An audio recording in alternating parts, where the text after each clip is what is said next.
This evening we are continuing our study in the book of Daniel, and we're turning to Daniel chapter 2. Daniel chapter 2.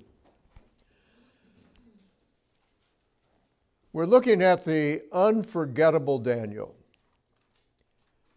It has been said that the true character of a person is revealed in a time of crisis. Daniel faced a great crisis when the royal executioner stood at his door to carry out the decree of King Nebuchadnezzar. And the response of Daniel is an example of how God's children in any time and any situation should react to a crisis. In addition, he clearly shown to be a man of sterling character who had learned to trust in God. If you will join me by standing for the reading of God's precious word, we are going to begin with verse 14. We are going to be reading through verse 30.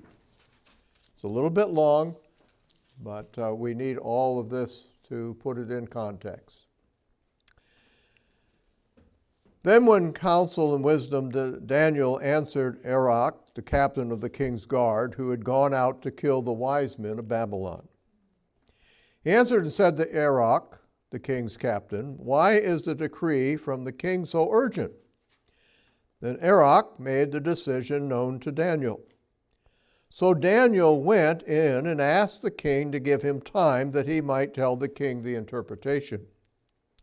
Then Daniel went to his house and made the decision known to Hananiah, Mishael, and Azariah, his companions, that they might seek mercies from the God of heaven concerning this secret, so that Daniel and his companions might not perish with the rest of the wise men of Babylon. Then the secret was revealed to Daniel in a night vision. So Daniel blessed the God of heaven. Daniel answered and said, "Blessed be the name of God forever and ever, for wisdom and might are his. And he changes the times and the seasons. He removes kings and he raises up kings. He gives wisdom to the wise and knowledge to those who have understanding. He reveals deep and secret things. He knows what is in the darkness, and light dwells with him. I thank you and praise you, O God of my fathers. You have given me wisdom and might, and have made known to me what to ask of you. For you have made known to us the king's demand." Therefore Daniel went to Arioch, whom the king had appointed to destroy the wise men of Babylon. He went and said thus to him, "Do not destroy the wise men of Babylon. Take me to the king, and I will tell the king the interpretation." Then Arioch quickly brought Daniel before the king and said thus to him, "I have found a man of the captives of Judah who will make known to the king the interpretation." The king answered and said to Daniel, whose name was Belteshazzar, "Are you able to make known to me the dream for which I have seen and its interpretation?" Daniel answered in the presence of the king and said, "The secret which the king has demanded, the wise men, the astrologers, the magicians, and the soothsayers cannot declare to the king. But there is a God in heaven who reveals secrets, and he has made known to King Nebuchadnezzar what will be in the latter days. Your dream and the visions of your head upon your bed were these. As for you, O king, thoughts came to your mind while on your bed about what would come to pass after this. And he who reveals secrets has made known to you what will be. But as for me, the secret has not been revealed to me because I have more wisdom than anyone living, but for our sakes who make known the interpretation to the king, that ye may know the thoughts of your heart." Heavenly Father, we pray that you'll bless thy precious word as we've read it, as we hear it, as we study it and preach it tonight. Thank you for the testimony of this young man and his companions in such dire circumstances, and how they responded in a way that brings honor and glory to your name. I pray that you will bless these thoughts from the Word to our hearts. In Christ's precious name, amen. Now, you may be seated. Last Sunday evening, we began the message, and I'll just go over briefly just so that we know where we are. Remember, the King Nebuchadnezzar has had a dream.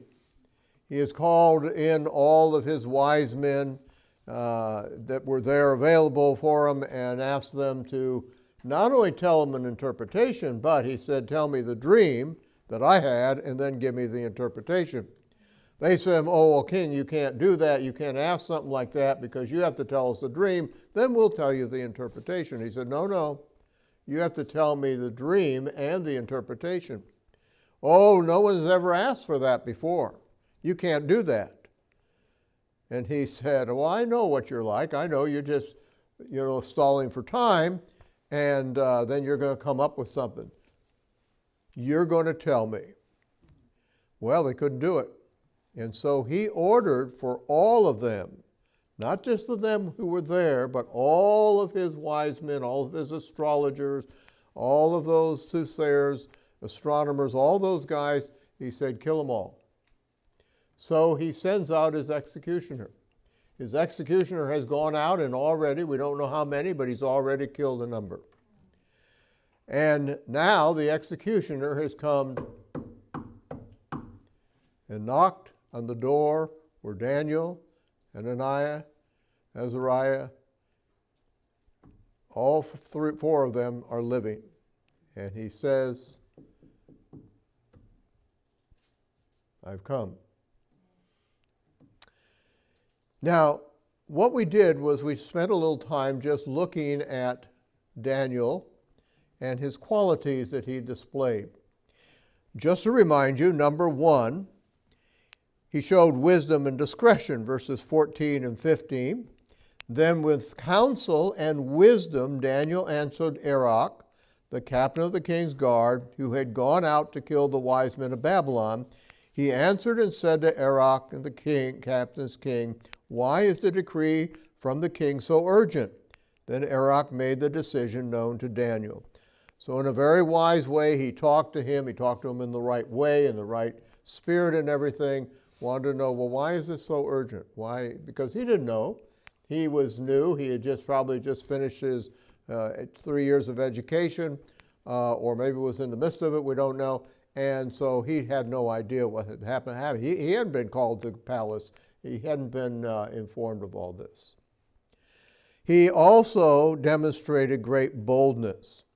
Verse 16 says, so Daniel went in and asked the king to give him time that he might tell the king the interpretation. Now, as far as we understand, he does have access to the king. He would have been there probably every day. He had been noticed as how wise he was and everything, and so he had that access. Now, it is possible the captain took him. The Bible doesn't say that. He goes in and says to the king, give me some time. It was an incredible thing when you think about the fact that all the others had come in, who had come in, and they couldn't do it, and yet Daniel doesn't know what the dream is. Daniel doesn't know what the interpretation is, but he knows God. He knows the God, the one who does know. And then the third thing is that Daniel and his friends went to prayer. Verse 17 says, then Daniel went to his house and made the decision known to Hananiah, Mishael, and Azariah, his companions, that they might seek mercies from the God of heaven concerning this secret, so that Daniel and his companions might not perish with the rest of the wise men of Babylon. Then the secret was revealed to Daniel in a night vision, so Daniel blessed the God of heaven. And so there we saw he not only went to the Lord in prayer with his friends, the right thing to do, the first thing you should do. And then, apparently, they all go to bed and go to sleep. And in the sleep, God gives him the vision that he needs. When he wakes up, he praises God. And that's where we're going to begin this evening. Verse 19 tells us, "Then the secret was revealed to Daniel in a night vision. So Daniel blessed the God of heaven. Daniel answered and said, 'Blessed be the name of God forever and ever. For wisdom and might are his, and he changes the times and the seasons. He removes kings and he raises up kings. He gives wisdom to the wise and knowledge to those who have understanding. He reveals deep and secret things. He knows what is in the darkness, and light dwells with him. I thank you and praise you, God of my fathers. You have given me wisdom and might, and have now made known to me what we ask of you. For you have made known to us the king's demand.'" So that night, God gives him the vision. He now knows what the dream was and what the interpretation is. But he doesn't jump up, throw his robes on, and rush to the palace. I think most of us would have done that. But instead, he stops and he praises God. He thanks the Lord for what God has done. And here we look at this prayer of his, this magnificent prayer. It's not long. Notice that. At times we think that long prayers are necessary. Listen, in a time of crisis, long prayers are probably not the wisest thing in the world. We need to get to God, get to the point, and go. And so here's his prayer, though. First of all, he praises God because of God's wisdom and might are his. He said, "Blessed be the name of God forever and ever, for wisdom and might are his." God alone, not any of the wise men of Babylon and their false gods, had the wisdom and the knowledge to order the world and mighty and power to carry out his purposes. He's recognizing here it is only God who has that wisdom. Only God can be able to tell these things. Second of all, he says here that God changes the times and the seasons, verse 21. God controls the seasons. He controls the events of earth and history, either in an active and a permissive manner, but he controls it. I was talking with somebody today, and I wanted to remind them over and over, God is sovereign. God is in control. Now, Satan is the god of this world, and a great deal that we see that happens in the world is because of Satan. But overall, God is still the King of Kings and Lord of Lords. He is still the sovereign. He is still over things. Even though Satan may think that he is ruling and he's in control and everything's under his hand, that's not true. But man is following him and doing what he wants him to do. But God is in control of history. Never forget. When you go to the polls, don't forget God is still on the throne. He has a plan. We don't know what that plan is. Now, I think we should pray, we should study, we should prepare, and we vote and those things. Of course, we should be praying, right? Before, after, and during. But don't tear out your hair. It doesn't look real good. Well, I'm sorry. It does look fine. But I didn't mean that in the wrong way, but don't do it because God's in control. We get so upset about what happens with elections and all these things. By the way, I just read this today. I had said to somebody last night that, the state passes some 700 pieces of legislation every year. And they said, oh, more than that. And they were right. This year, more than 900 pieces. I can't imagine what that's going to do to us. But God's in control. He goes on and he says, he removes kings and he raises up kings. God is in control. In this way, among others, God orders history by removing and setting up human rulers. The dream of Nebuchadnezzar that God revealed to Daniel graphically illustrates this truth. Because when we see this dream later on in the chapter, we're going to see that God raises up certain rulers and then he brings them down and he replaces them with other rulers. And God is in that business.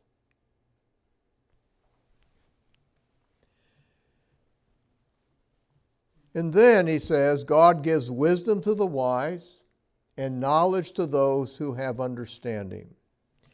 God alone is the source of all wisdom. A truth underscored by Daniel in his own experience.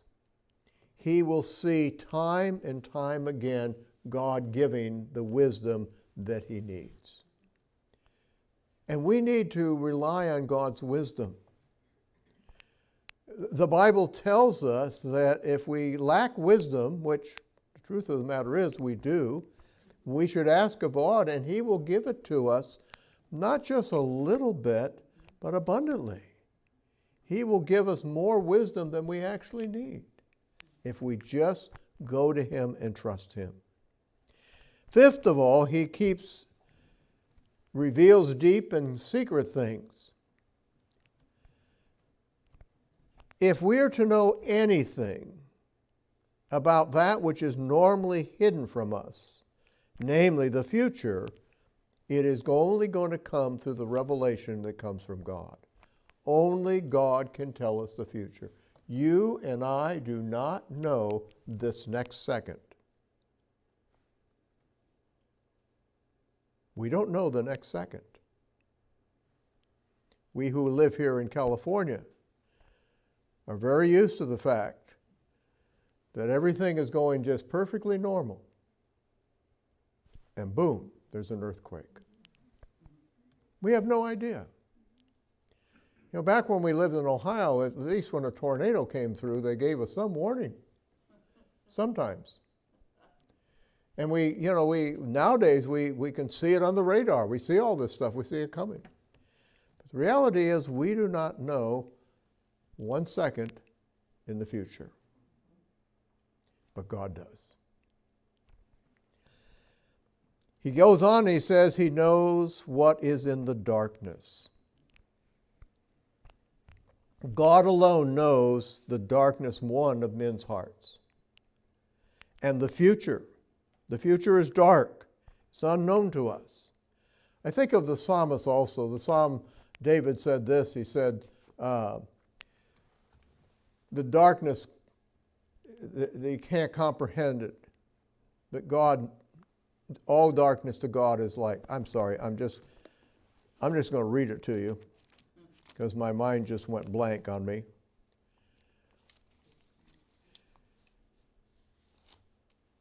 He says, if I say, surely the darkness shall fall upon me, even the night shall be light about me, yea, the darkness shall not hide from you, but the night shines as the day, the darkness and the light are both alike to you.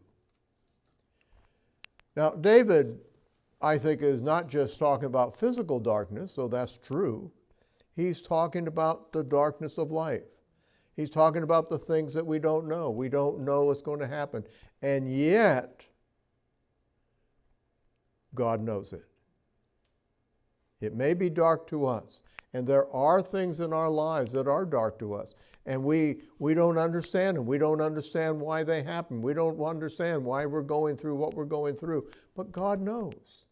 It's not dark to Him. It is to us. And like Job, God never told Job why he went through what he went through. He never did. Well, I'm sure when he got to heaven he told him, but he didn't tell him before. He had to trust the Lord. And that's what we have to do. He goes on, he says, light dwells with him. Light dwells with God. Now, it's interesting that some of the Babylonian gods were known as the god of light. They worshiped the sun. They worshiped the moon. They say, oh, this is our light. This is our God. He's the light. But the truth of the matter is, they were in darkness. Deep darkness. And God is the only one who can bring the light to the deep, dark, hidden secrets that dwell. That is, and that word dwell means at home, only with the God of heaven. And then Daniel praised and thanked God. He says, I thank you and praise you, O God of my fathers.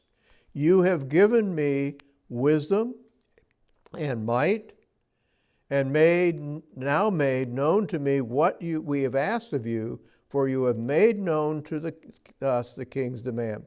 Notice the first part of that. He thanks God because he says, you have given me wisdom and might. That is, he's talking about what God had already given to him, what had been displayed when he stood before the king. That's what God had given to him. He says, and now you have also given me this. He wasn't resting on the fact that he had that wisdom and that knowledge that was displayed when he was interviewed by the king before. That's interesting.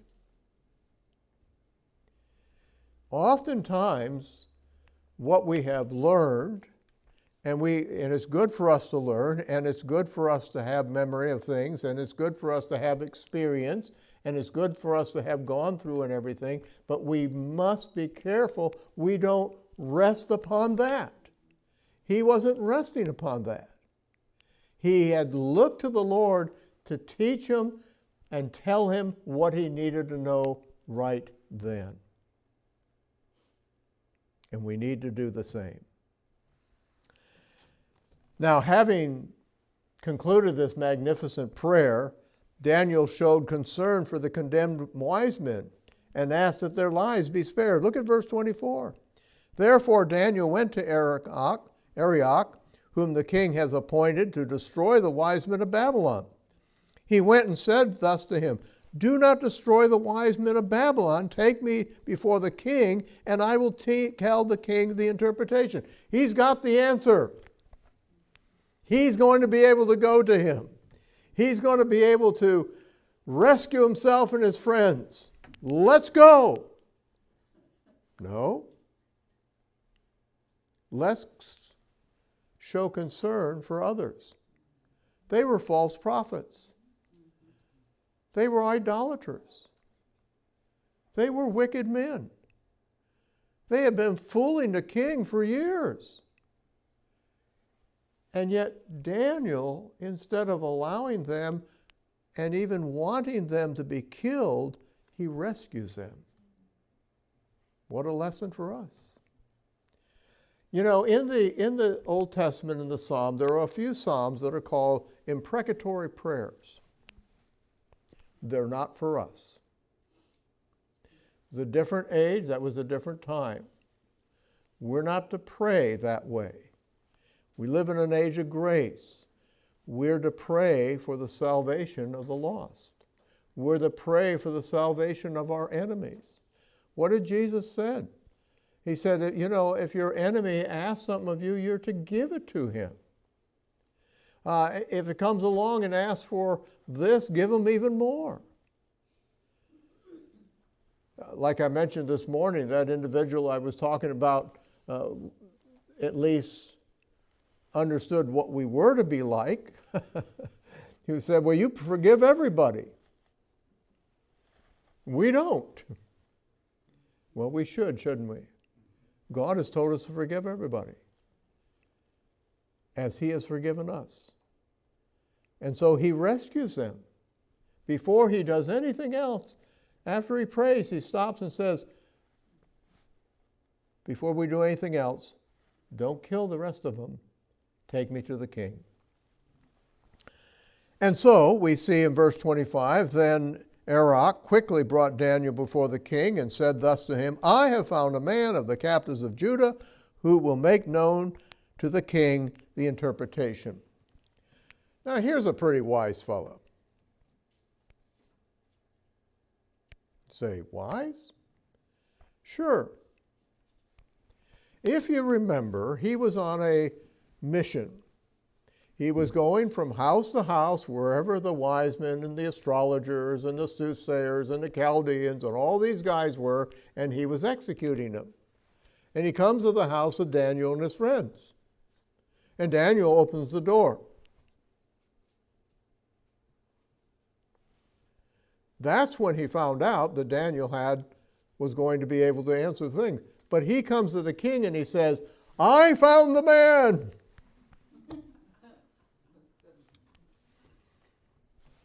Here I am. I found him. I brought him to you.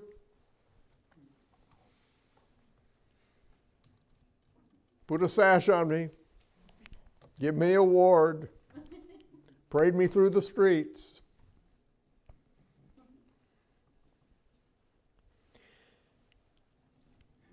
And it's interesting, he just says he'll make known to the king the interpretation.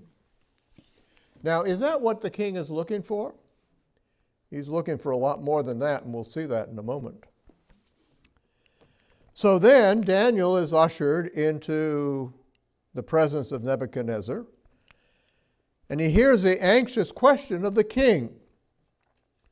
Then king answered and said to Daniel, whose name was Belteshazzar, are you able to make known to me the dream which I have seen and its interpretation? Remember, that's the key.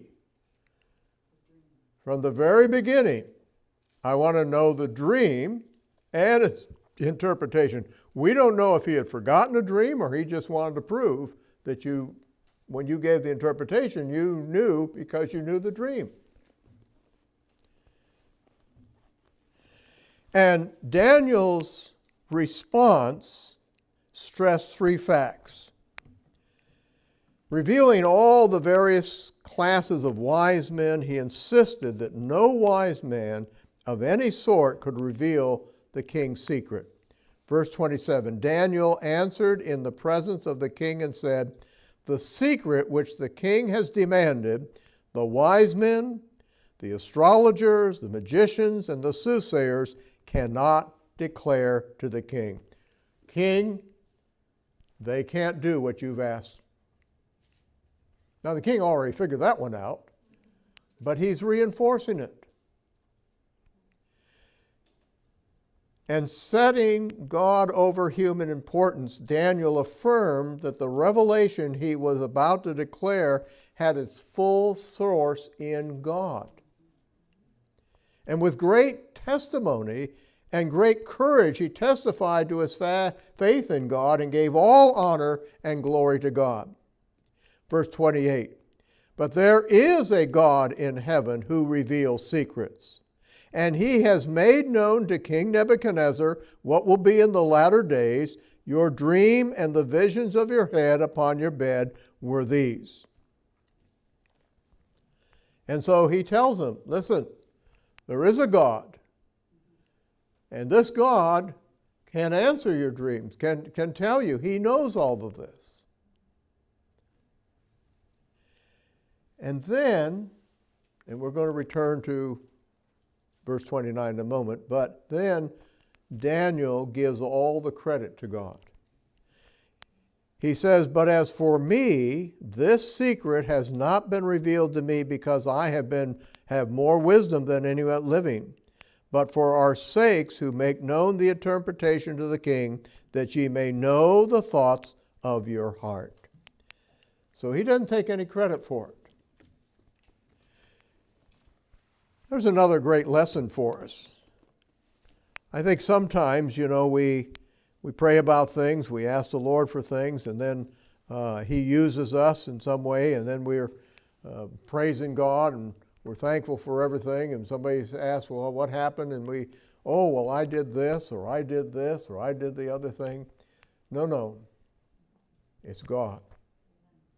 No matter what we do, if we're doing it in the strength and for the glory of God, he needs to have the glory, and we should not get any glory at all. And we need to make that clear.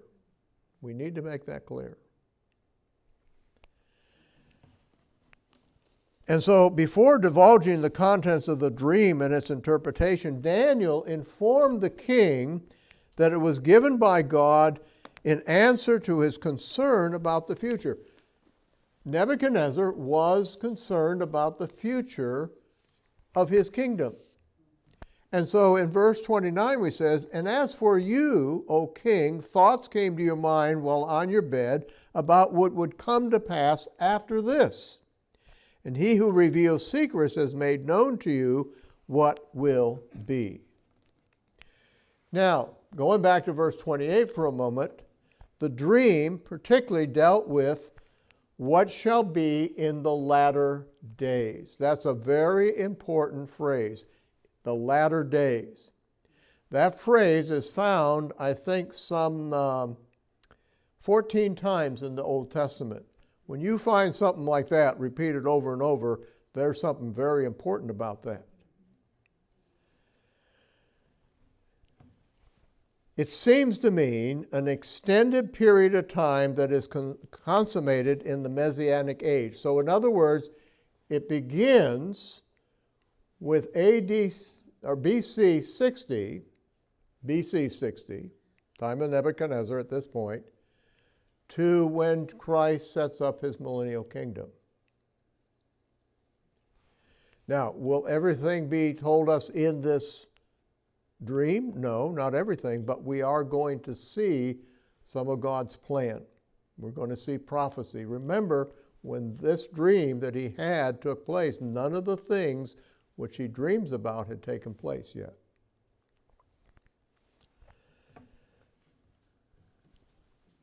The Bible is a supernatural book. It should never surprise us, and we should actually expect that it is going to be a book about prophecy. It's a book that does prophesy things to come. People always want to know what's going to come, what's going to happen. Now, God doesn't give us everything. He doesn't give us immediate things, but he gives us an overall because he is under control. He has a plan. He knows what's going to take place. He's planned it all out. And we can trust him for everything. And this should give us comfort. It should give us security. Because in contrast to the unbelievers who often are biting their nails and wonder what's going to turn out, we know what the end is. And we know what God's going to do. And praise the Lord, we know that we're on the winning side. Heavenly Father, we praise you and thank you again for the testimony of Daniel and his 3 friends, men, young men, ripped from their country, from their families, from their security, dragged across the desert to an unknown land, a land of their enemies, thrown into one crisis after another, and yet young men who exhibit time and time again their faith in thee. O Lord, may our faith grow like their faith. We pray in Jesus' name. Amen.